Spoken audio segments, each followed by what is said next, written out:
Hello, good morning, afternoon, everybody. Thank you so much for tuning in today.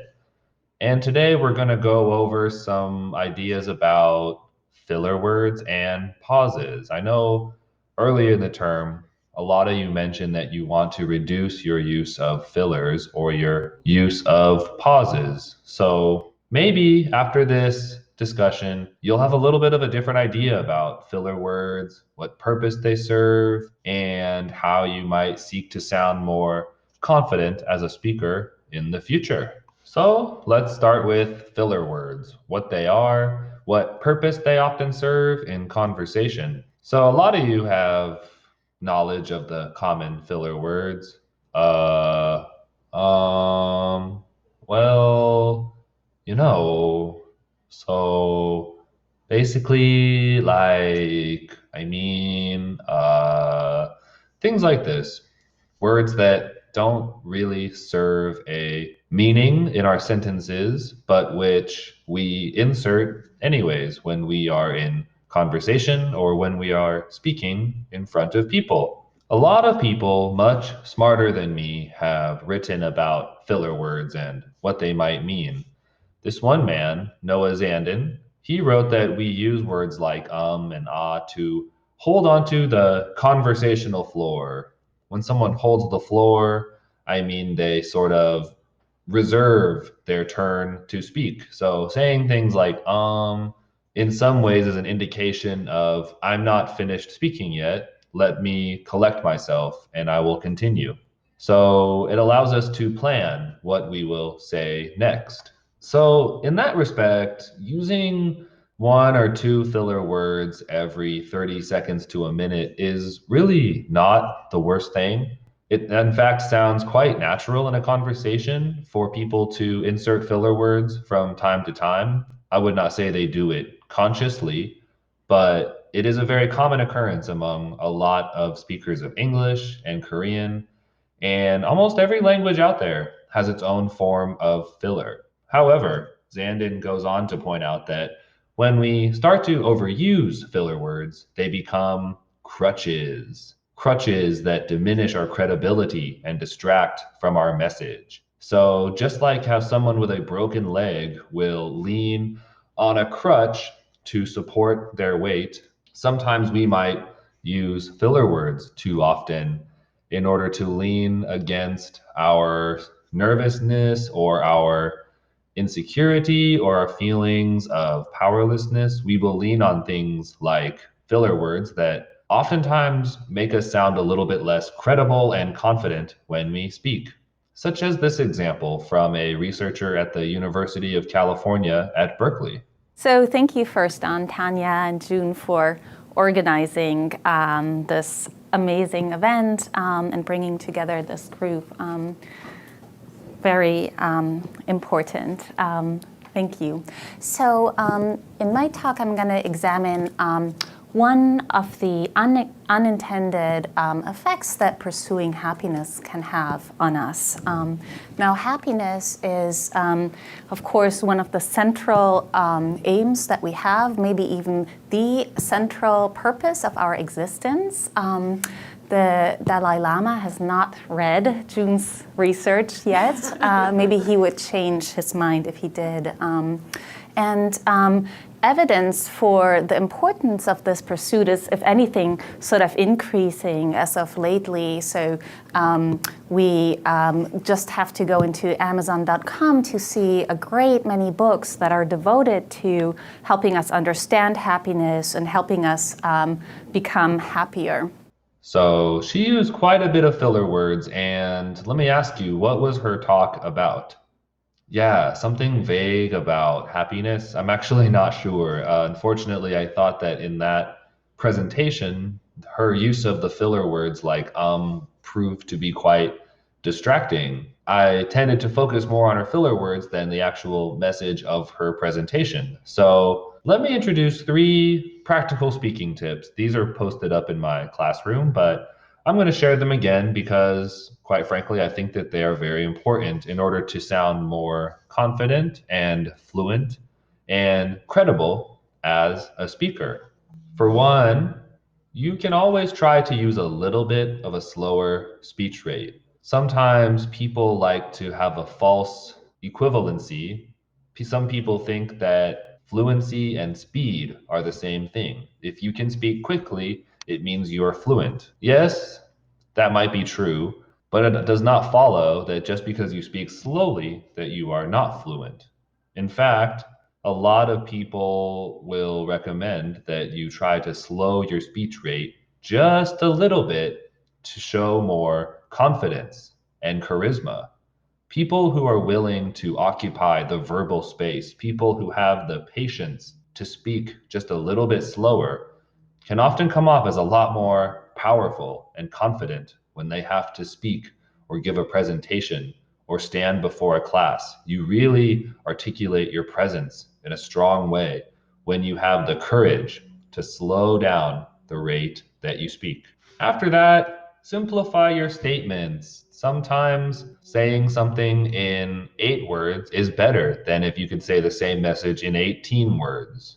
So, any ways that you can reduce your arguments or simplify your sentences or insert a simpler vocabulary word for a more complex word will make your message more accessible and understandable to more people. And it will make your message and what you want to teach a lot more clear and easy to understand for a lot more people. So, one way to sound more confident and fluent is don't reach for too many large words. Simply simplify your statements. And finally, one of my favorite recommendations is to use a pause. Collect your thoughts. Sometimes silence can be very powerful. And if we can grow comfortable in the silence that exists between our words, we show incredible confidence and power when we are speaking, whether we are in conversation or whether we are giving a presentation.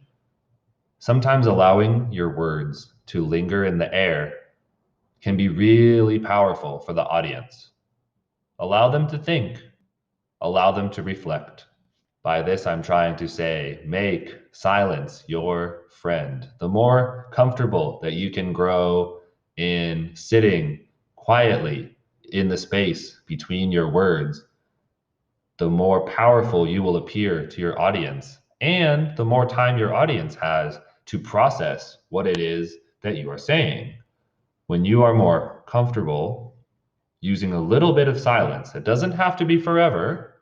In fact, one book that I read over my vacation was called The Charisma Myth by Olivia Fox Cabane. Here's the book title right there. And now I'm back over here.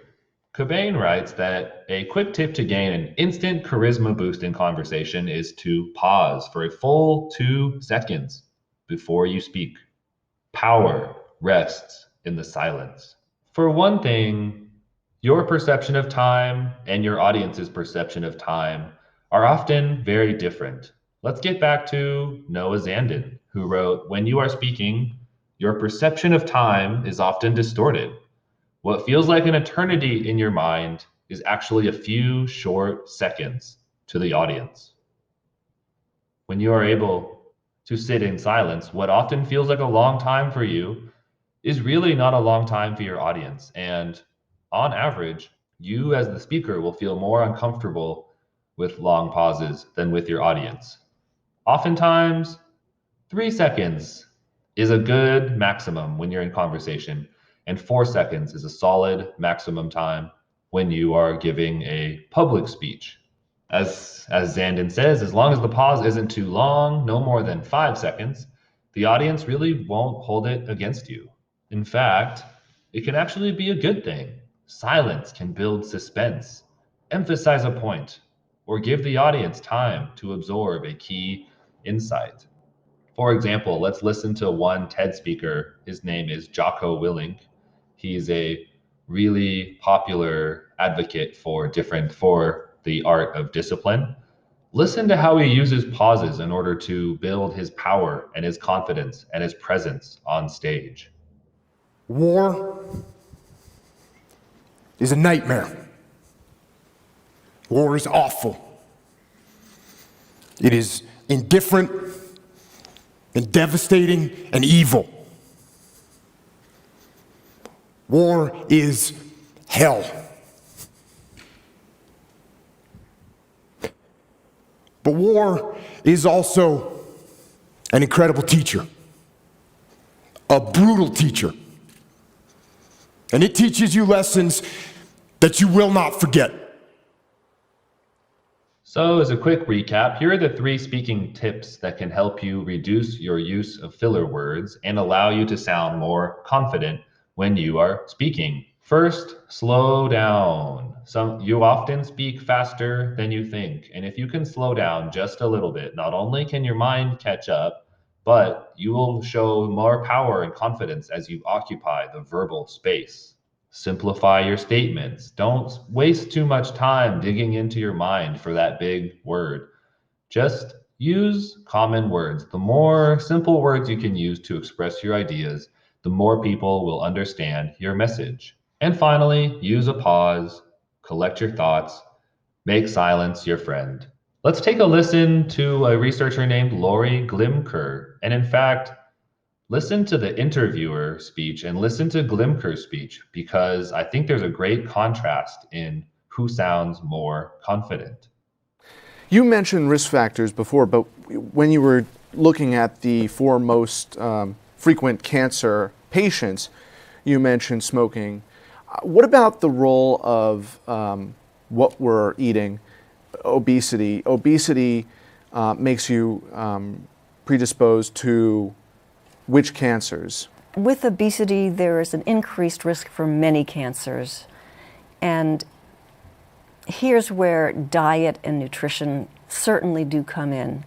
There's some very interesting work on the microbiome, which is the whole other universe of DNA that lives within us, in our guts, on our skin, in mucosal surfaces. And there's very clear evidence that the structure of that microbiota, the particular kinds of bacteria that are there, can influence somebody's weight. Okay, now silence is too much, my friend. I should probably go. So I will see you in class next time. And until then, cheers.